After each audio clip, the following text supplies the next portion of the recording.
wildlife that's underneath the soil is more than what's above the soil. And they're the things that are breaking down the trash. Every year this paddock just gets covered in snow, and there's so much feed left here that it just starts rotting back down, the stuff that breaks off, and then starts building soil, the microbes and fungus and algae and worms, and just keep chewing away and building. If you haven't got soil health, you got nothing at all. A lot of people don't talk about the soil. And if we don't look after that, well, we might as well give up. Because if we don't look after this, what's underneath the grasses, well, it doesn't matter what we do on top, we'll always be on a flat line. We'll be putting chemical fertilizer on or something like that, or weed control or something in that nature. But if we use the integration of livestock, the soil and the legumes and the grass species all working together, well, then that scenario just keeps building itself. There's no such thing as waste. And that's a hard thing to kind of get your head around a little bit, because there's lots of guys still talk about grass being wasted. There's simply no such thing as waste.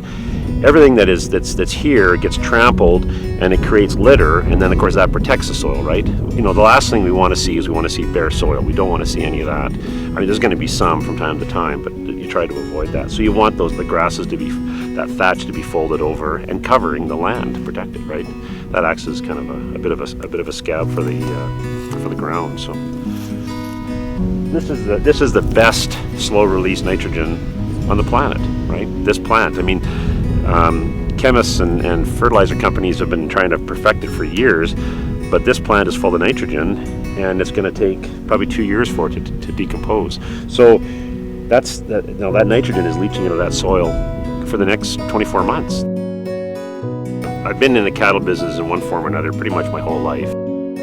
How it's kind of gone for me is I learned about the cattle first.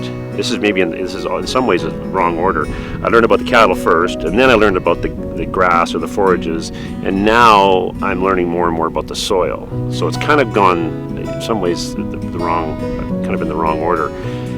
But I definitely see so much more benefit to things like rotational grazing and working kind of with nature, with the cattle, and seeing the benefit of the improved soil life and vitality.